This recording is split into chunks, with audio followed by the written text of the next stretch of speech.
Hello, Abnormal Family. I've got an encounter for y'all today, and I think you're going to really enjoy it. I have some thoughts at the end of this encounter that kind of happened to me.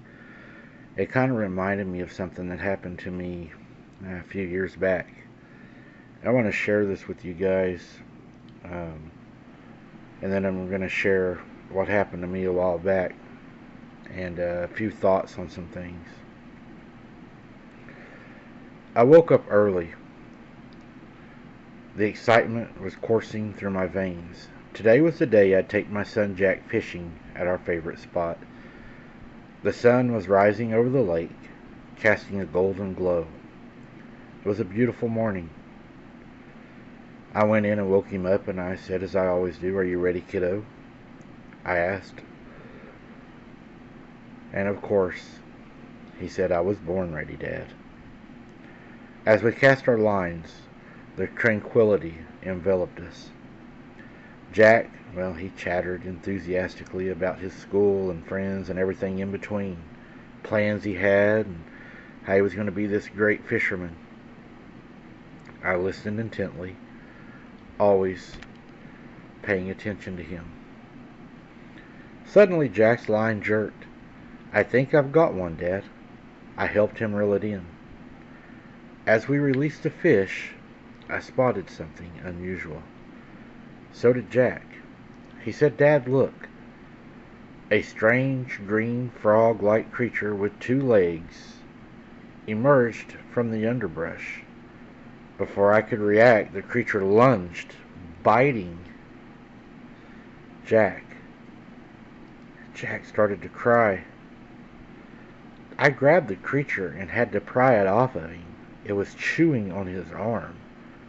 And no doubt, a few seconds more he would have took Jack's arm at the damage he'd done in just a short amount of time. I mean, this thing was pulling, and it was chewing. It was terrible. There was blood everywhere, and Jack's crying and screams. I'll never forget the way they sounded that day. I threw him into the truck as the creature dashed off into the brush. The weird thing is, this creature was about 6 to 7 foot tall, but it was super skinny. When I went to pull it off, it was super slimy, hard to hold on to. But it really wasn't that strong. I was surprised. Doctors swarmed around Jack.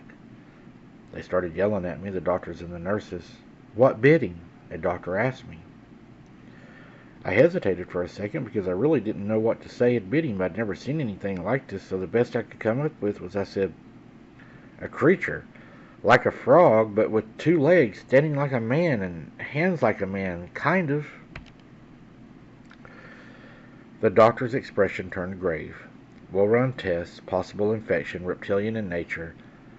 He was probably bitten by a snake," is what they thought. "With his arm shredded." I said, "With his arm shredded? You're saying he was bit by a snake? Maybe he was hurt because he was bit by the snake and then you panicked and ended up hurting him trying to get him out of there." I know what they must have thought, that I must have lost my mind. They probably knew that when I was saying this creature, they knew in their minds that it didn't exist, and I would have said it didn't either until that morning. Reptilian? What did that even mean? "It's spreading," a doctor warned. "Could it be some unknown species?" I asked. And the specialist, Jack's specialist, just looked at me, and he said, "What the hell did you see out there?" And I told him again. He rubbed his chin, started typing on his phone, and walked out of the room. As Jack's condition worsened, I became more desperate. I begged him. "Try anything," I begged. "Is there any experimental treatment she could try? Jack's fever, it was raging." I was holding his hand, praying for him. And Jack looked at me, weak, with some kind of sickness running through his blood. He said, "Dad, I'm scared, Dad." I assured him, telling him that he would be okay, not knowing for sure myself if he would be okay or not. Doctors even started in our meetings mentioning amputations. But no, I refused. They even called in a team of experts. One expert said this is no ordinary infection as he spoke to us. They spoke of a rare disease thought to be eradicated. They were talking about so many different things, I had no idea what Jack had. But I was more worried about, can you cure it? I pleaded, can you cure it? Uncertain, they replied. We don't even know what we're dealing with. We've never seen anything like this, not a bite like this or an infection like this. And the only thing that comes close to the infection running in his blood right now matches something of a big lizard. As I sit beside Jack's hospital bed, I felt helpless. Jack's eyes opened. He said, Dad, I love you. And of course I told him that I loved him back as I patted him on the head, his fever having his hair wet with sweat. Tears started to stream down my face, I'll admit. I was sickened. I was hurt. What had hurt my son? Why was my son so sick? The days started blurring together and Jack's condition finally did stabilize as they were pumping antibiotics into him through his IV. Hope started to return. Doctors discussed rehabilitation. We'll get through this, I promised him. Jack's determination inspired me. I'll beat this, Dad. We'll fish again. As we left the hospital hand in hand, I knew that we'd faced something that no one had ever seen or the team of doctors.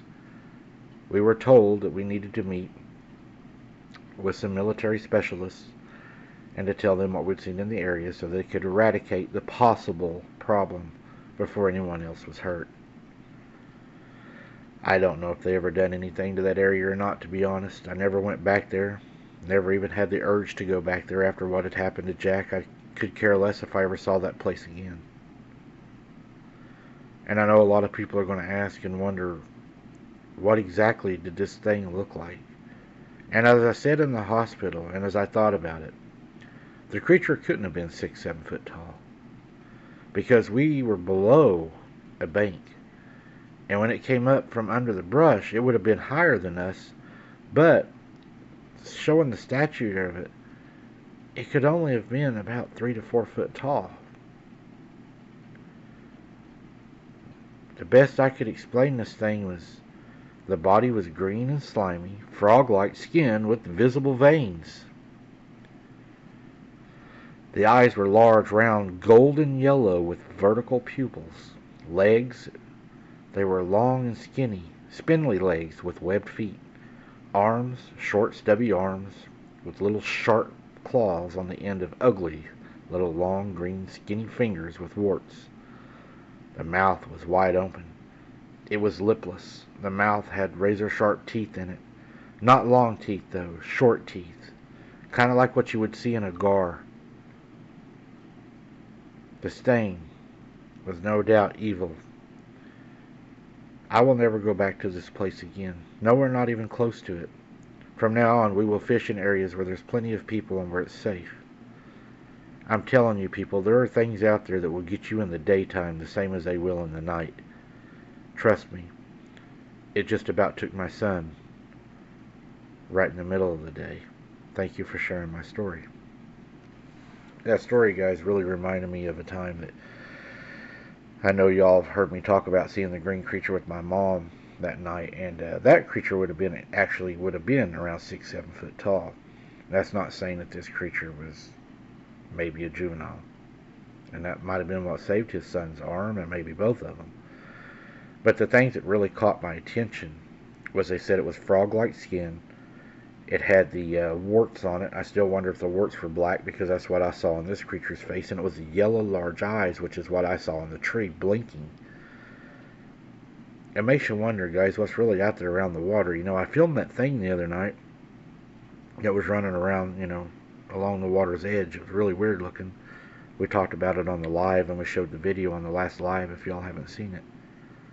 Whatever these things are, I'm not sure. I mean, there's a lot of different cryptids down there. I'm absolutely positive of that. Did this thing run into the water? Why is there a tail of an octopus in Oklahoma in one of the lakes? It's because there are so many different cryptids out there, more than just Bigfoot and Dogman.